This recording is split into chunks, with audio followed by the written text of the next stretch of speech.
DCM ಹಾಗೂ ಬೆಂಗಳೂರು ಅಭಿವೃದ್ಧಿ ಸಚಿವ ಡಿಕೆ ಶಿವಕುಮಾರ್ ಕಬ್ಬನ್ ಪಾರ್ಕ್ನಲ್ಲಿ ಬೆಂಗಳೂರು ನಡಿಗೆ ಕಾರ್ಯಕ್ರಮ ನಡೆಸಿದ್ದಾರೆ. ಕೇಂದ್ರ ನಗರ ಪಾಲಿಕೆ ವ್ಯಾಪ್ತಿಯ ಕಬ್ಬನ್ ಪಾರ್ಕ್ನಲ್ಲಿ ಸಾರ್ವಜನಿಕರ ಸಮಸ್ಯೆಗಳನ್ನು ಆಲಿಸಿದರು. ಮೊದಲಿಗೆ ಮೈಸೂರು ದಿವಾಣರಾಗಿದ್ದ ಶೇಷಾದ್ರಿ ಅಯ್ಯರ್ ಪ್ರತಿಮೆಗೆ ಪುಷ್ಪಾರ್ಚನೆ ಮಾಡಿದರು. ಬಳಿಕ ಜನರೊಂದಿಗೆ ಸಂವಾದ ಮಾಡಿದ್ದಾರೆ. ಒಂದು ವ್ಯವಸ್ಥೆ ಮಾಡಿದ್ರೆ ಖಂಡಿತ ಚೌಟ್ರಿಗಳು ಮುಂದಿನ ದಿನಗಳಲ್ಲಿ ಒಳ್ಳೆ. ಕಬ್ಬನ್ ಪಾರ್ಕ್ನಲ್ಲಿ ಸಾರ್ವಜನಿಕರ ಜೊತೆ ಮಾತನಾಡುತ್ತಿದ್ದ ವೇಳೆ ವ್ಯಕ್ತಿಯೊಬ್ಬರು ಖಾತಾ ಬಗ್ಗೆ ಮಾತನಾಡಿದ್ದಾರೆ. ಬಿ ಖಾತಾದಿಂದ ಎ ಖಾತಾಗೆ ವರ್ಗಾವಣೆ ಮಾಡುವ ಬಗ್ಗೆ ವ್ಯಕ್ತಿಯೊಬ್ಬರು ಡಿಸಿಎಂಗೆ ಪ್ರಶಂಸೆ ವ್ಯಕ್ತಪಡಿಸಿದರು. ಈ ವೇಳೆ ಪ್ರತಿಕ್ರಿಯೆ ನೀಡಿದ ಡಿಸಿಎಂ ಡಿಕೆಶಿ, ನಿಮ್ಮಂಥ ವಿದ್ಯಾವಂತರಿಗೆ ಬಿ ಖಾತಾದಿಂದ ಎ ಖಾತಾಗೆ ವರ್ಗಾವಣೆ ಮಾಡೋದನ್ನ ಒಪ್ಪಿಗೆ ಆಗಿದೆ, ಆದರೆ ಕೆಲವರು ಸುಖ ಸುಮ್ಮನೆ ವಿರೋಧ ಮಾಡ್ತಿದ್ದಾರೆ ಅಂತ ಪರೋಕ್ಷವಾಗಿ ಕುಮಾರಸ್ವಾಮಿಗೆ ಕುಟುಕಿದ್ದಾರೆ. ಆಯುರ್ವೇದಿಕ್ ಅಲ್ಲಿಂದ ಹಿಡಿದು ನಮ್ಮ ಬಳೆಪೇಟೆವರೆಗೂ ಆ ಸ್ಟ್ರೀಟ್ ನ ನೀವು ಸಿಮೆಂಟ್ ಕಾಂಕ್ರೀಟ್ ರಸ್ತೆ ಮಾಡ್ಬಿಟ್ಟು ಸೈಡ್ ಅಲ್ಲಿ ಬ್ಯೂಟಿಫುಲ್ ಆಗಿ ಬ್ಯೂಟಿಫಿಕೇಶನ್ ಮಾಡ್ಬಿಟ್ರೆ ಅದನ್ನ ಸಖತ್ ಒಂದು ಐತಿಹಾಸಿಕ ಒಂದು ರಸ್ತೆ ಆಗತ್ತೆ. ಅದು ನಿಮ್ಮ ಒಂದು ನೇತೃತ್ವದಲ್ಲಿ ನಮ್ಮ ಪೇಟೆಗೆ ಒಂದು ಹೊಸ ಒಂದು ಕೊಡುಗೆನೂ ಆಗತ್ತೆ ಸರ್. ಆಮೇಲೆ ಇಲ್ಲಿಗಲ್ ಕನ್ಸ್ಟ್ರಕ್ಷನ್. ಇಂದಿನ ಅಹವಾಲು ಸ್ವೀಕಾರ ಕಾರ್ಯಕ್ರಮದಲ್ಲಿ ಟನಲ್ ರಸ್ತೆ ನಿರ್ಮಾಣ ಬಗ್ಗೆ ಪ್ರಸ್ತಾಪ ಕೂಡ ಆಯಿತು. ಕಬ್ಬನ್ ಪಾರ್ಕ್ನಲ್ಲಿ ಡಿಸಿಎಂ ಡಿಕೆಶಿ ಬಳಿ ಮಾತನಾಡಿದ ವ್ಯಕ್ತಿಯೊಬ್ಬರು ಯಾವುದೇ ಕಾರಣಕ್ಕೂ ಟನಲ್ ರಸ್ತೆ ಕಾಮಗಾರಿ ನಿಲ್ಲಿಸಬೇಡಿ ಅಂತ ಹೇಳಿದರು. ಮುಂಬೈನಲ್ಲಿ ಬಿಜೆಪಿಯವರೇ ಟನಲ್ ರಸ್ತೆ ಮಾಡಿದ್ದಾರೆ. ಬೆಂಗಳೂರಲ್ಲಿ ಟ್ರಾಫಿಕ್ ಸಮಸ್ಯೆ ಹೆಚ್ಚಾಗಿದೆ. ಟನಲ್ ರಸ್ತೆ ಮೂಲಕ ಟ್ರಾಫಿಕ್ ಸಮಸ್ಯೆಗೆ ಪರಿಹಾರ ಸಿಗಬಹುದು ಅಂತ ಹೇಳಿದರು.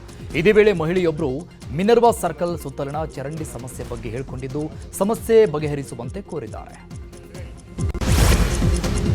ಮಾಜಿ ಸೈನಿಕರಿಗೆ ಖಾತಾ ಮಾಡೋದ್ರಲ್ಲಿ ಸಮಸ್ಯೆ ಇದೆ. ಈ ಖಾತಾಗೆ ನಮಗೆ ಅಪ್ಲೈ ಮಾಡೋಕೆ ಆಗ್ತಿಲ್ಲ ಅಂತ ವ್ಯಕ್ತಿಯೊಬ್ಬರು ಡಿಸಿಎಂ ಬಳಿ ಸಮಸ್ಯೆ ಹೇಳ್ಕೊಂಡಿದ್ದಾರೆ.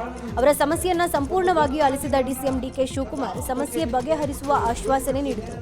ನಾನು ಹಲವು ಬಾರಿ ಅರ್ಜಿ ನೀಡಿದ್ರೂ ಪರಿಹಾರ ಸಿಕ್ಕಿಲ್ಲ ಅಂತ ವ್ಯಕ್ತಿ ಹೇಳ್ತಿದ್ದಂತೆ ಡಿಸಿಎಂ ಅವರ ಬಳಿ ತಮ್ಮ ನಂಬರ್ ನೀಡುವಂತೆ ಹೇಳಿ ನಾವೇ ಕರೆ ಮಾಡಿ ಸ್ಪಂದನೆ ಕೊಡ್ತೀವಿ ಅಂತ ಹೇಳಿದ್ದಾರೆ. ಲಾಲ್ಬಾಗ್ ರೀತಿಯಲ್ಲೇ ಕಬ್ಬನ್ ಪಾರ್ಕ್ ಅಭಿವೃದ್ಧಿ ಮಾಡುವಂತೆ ಕಬ್ಬನ್ ಪಾರ್ಕ್ ನಡಿಗೆದಾರರ ಸಂಘ ಮನವಿ ಸಲ್ಲಿಸಿದೆ. ಕಬ್ಬನ್ ಪಾರ್ಕ್ನಲ್ಲಿ ವಾಹನಗಳ ಓಡಾಟಕ್ಕೆ ತಡೆ ನೀಡಿ, ಯಾವುದೇ ರೀತಿಯ ಕಮರ್ಷಿಯಲ್ ಚಟುವಟಿಕೆಗೆ ಅವಕಾಶ ಕೊಡಬೇಡಿ, ಕಬ್ಬನ್ ಪಾರ್ಕ್ ಒಳಗಿರುವ ಬಿಲ್ಡಿಂಗ್ಗಳನ್ನು ತೆರವು ಮಾಡುವಂತೆ ಮನವಿ ಮಾಡಿಕೊಂಡಿದ್ದಾರೆ. ಇನ್ನು ವಾಕರ್ಸ್ಗೆ ಶೆಲ್ಟರ್ ಮಾಡಿ ಕೊಡುವಂತೆ ಅಸೋಸಿಯೇಷನ್ ಅಧ್ಯಕ್ಷ ಉಮೇಶ್ ಮನವಿ ಸಲ್ಲಿಸಿದರು.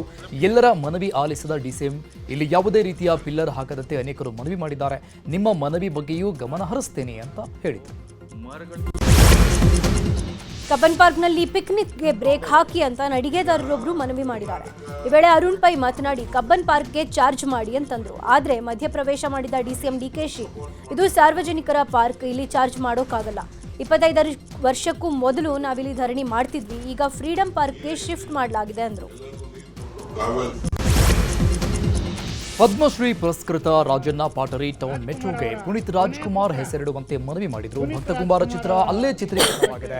ಈ ಕಾರಣದಿಂದಾಗಿ ಪಾಟರಿ ಟೌನ್ ಮೆಟ್ರೋ ಸ್ಟೇಷನ್ಗೆ ಪುನೀತ್ ರಾಜ್ಕುಮಾರ್ ಹೆಸರಿಡಬೇಕು ಅಂತ ಮನವಿ ಮಾಡಿದರು.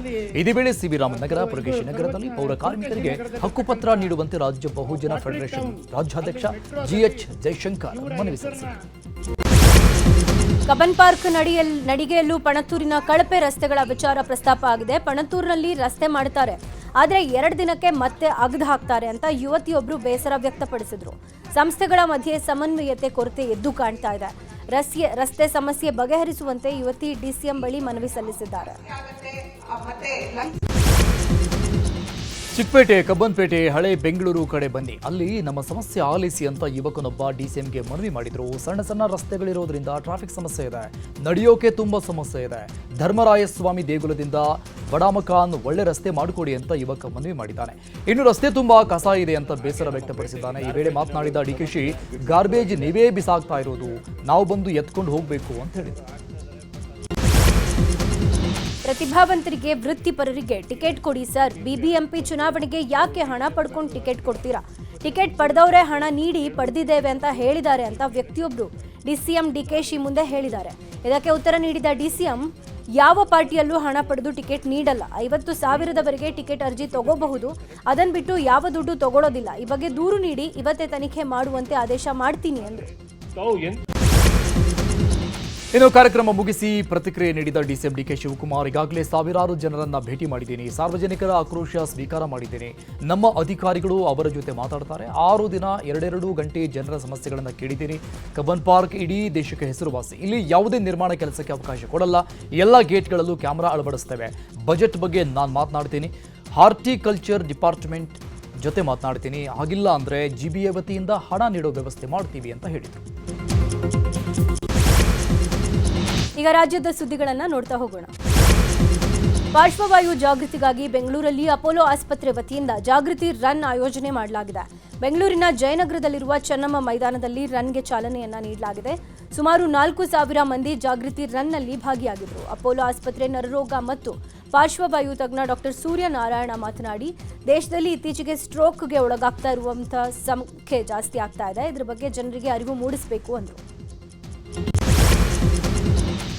ದಿನಸಿ ಅಂಗಡಿ ಬೆಂಕಿಗೆ ಆಹುತಿಯಾಗಿರುವ ಘಟನೆ ಬೆಂಗಳೂರಿನ ಬನಶಂಕರಿಯ ಬ್ಯಾಂಕ್ ಕಾಲೋನಿಯಲ್ಲಿ ನಡೆದಿದೆ. ಕಳೆದ ರಾತ್ರಿ 11 ಗಂಟೆ ಸುಮಾರಿಗೆ ಶಂಭು ಶೆಟ್ಟಿ ಅನ್ನೂರಿಗೆ ಸೇರಿದ ಡಿಪಾರ್ಟ್ಮೆಂಟಲ್ ಸ್ಟೋರ್ನಲ್ಲಿ ಬೆಂಕಿ ಕಾಣಿಸಿಕೊಂಡಿದ್ದು, ಅಂಗಡಿಯಲ್ಲಿ ಅಡುಗೆ ಎಣ್ಣೆ ತುಪ್ಪ ಇರುವ ಕಾರಣ ಬೆಂಕಿ ವ್ಯಾಪಕವಾಗಿ ಹತ್ತಿಕೊಂಡಿತ್ತು. ಕೂಡಲೇ ಸ್ಥಳಕ್ಕೆ ಧಾವಿಸಿದ ಅಗ್ನಿಶಾಮಕ ಸಿಬ್ಬಂದಿ ಹರಸಾಹಸಪಟ್ಟು ಬೆಂಕಿ ಆರಿಸಿದ್ದಾರೆ. ಗ್ರೌಂಡ್ ಫ್ಲೋರ್ನಲ್ಲಿ UPS ಸಿಡಿದು ಬೆಂಕಿ ಅನಾಹುತ ಶಂಕೆ ವ್ಯಕ್ತವಾಗಿದ್ದು, ಮೊದಲ ಫ್ಲೋರ್ವರೆಗೂ ಬೆಂಕಿ ಹೊತ್ತುಕೊಂಡಿದೆ. ಈ ಘಟನೆಯಲ್ಲಿ ಲಕ್ಷಾಂತರ ಮೌಲ್ಯದ ವಸ್ತುಗಳು ಬೆಂಕಿಗೆ ಆಹುತಿಯಾಗಿದ್ದು, ಇನ್ನು ಘಟನೆ ಸಂಬಂಧಪಟ್ಟಂತೆ ಗಿರಿನಗರ ಪೊಲೀಸ್ ಠಾಣೆಯಲ್ಲಿ ಕೇಸ್ ದಾಖಲಾಗಿದೆ. ರೈತರಿಗೆ ಕಳಪೆ ಭತ್ತದ ಬೀಜ ವಿತರಣೆ ಮಾಡಿದ್ದು, ಬೆಳೆ ಬಾರದ ಹಿನ್ನೆಲೆ ಬೀಜ ವಿತರಣೆ ಮಾಡಿದ ಖಾಸಗಿ ಟ್ರೇಡಿಂಗ್ ಕಂಪನಿಗೆ ರೈತರು ಮುತ್ತಿಗೆ ಹಾಕಿರುವ ಘಟನೆ ಕೊಪ್ಪಳ ಜಿಲ್ಲೆಯ ಕನಕಗಿರಿ ಪಟ್ಟಣದಲ್ಲಿ ನಡೆದಿದೆ. ಲಲಿತಾ ಟ್ರೇಡಿಂಗ್ ಕಂಪನಿಗೆ ಮುತ್ತಿಗೆ ಹಾಕಿ ಅನ್ನದಾತರು ಆಕ್ರೋಶ ವ್ಯಕ್ತಪಡಿಸಿದ್ದಾರೆ. ಬೆಳೆ ಬಾರದೆ ಸಂಕಷ್ಟಕ್ಕೆ ಸಿಲುಕಿದ್ದು ಸೂಕ್ತ ಪರಿಹಾರ ನೀಡಬೇಕು ಅಂತ ಆಗ್ರಹಿಸಿದ್ದಾರೆ. ಒಂದು ವೇಳೆ ಹಣ ನೀಡದೇ ಇದ್ರೆ ಕಾನೂನು ಹೋರಾಟ ಮಾಡುವುದಾಗಿ ಎಚ್ಚರಿಕೆ ನೀಡಿದ್ದಾರೆ. ಇನ್ನು ಸುದ್ದಿ ತಿಳಿದು ಸ್ಥಳಕ್ಕೆ ಆಗಮಿಸಿದ ಪೊಲೀಸರು ರೈತರ ಮನವೊಲಿಸಲು ಪ್ರಯತ್ನಿಸಿದ್ದಾರೆ. ಕಳೆದ 4-5 ದಿನಗಳಿಂದ ಸುರಿತಾ ಇರುವ ನಿರಂತರ ಮಳೆಗೆ ಮೆಕ್ಕೆಜೋಳ ಚೀಲದಲ್ಲೇ ಮೊಳಕೆ ಒಡೆದಿರುವ ಘಟನೆ ದಾವಣಗೆರೆ ಜಿಲ್ಲೆ ಜಗಳೂರು ತಾಲೂಕಲ್ಲಿ ನಡೆದಿದೆ. ಮಳೆಯ ಹಿನ್ನೆಲೆಯಲ್ಲಿ ಮೆಕ್ಕೆಜೋಳವನ್ನು ಜಗಳೂರು APMC ವಾರ್ಡ್ನಲ್ಲಿ ಇಟ್ಟಿದ್ರು. ಮಳೆಯಿಂದ ಚೀಲಗಳು ಒದ್ದೆಯಾಗಿ ಮಾರಾಟಕ್ಕೆ ಅಂತ ಇಟ್ಟಿದ್ದ ಮೆಕ್ಕೆಜೋಳ ಮೊಳಕೆ ಒಡೆದಿದೆ. ಏನೋ ಸಾಲ ಶೂಲ ಮಾಡಿ ಬೆಳೆದಿದ್ದ ಮೆಕ್ಕೆಜೋಳ ಮಳೆ ನೀರಿಗೆ ಸಂಪೂರ್ಣ ಹಾನಿಯಾಗಿದ್ದು, ಅನ್ನದಾತರು ಕಣ್ಣೀರು ಹಾಕುವ ಸ್ಥಿತಿ ನಿರ್ಮಾಣ ಆಗಿದೆ. ಮಳೆಯಿಂದ ಬೆಳೆ ಹಾನಿಯಾಗಿದ್ದು, ರಾಜ್ಯ ಸರ್ಕಾರ ಸಹಾಯಕ್ಕೆ ಧಾವಿಸಬೇಕು ಅಂತ ಅನ್ನದಾತರು ಆಗ್ರಹಿಸಿದ್ದಾರೆ.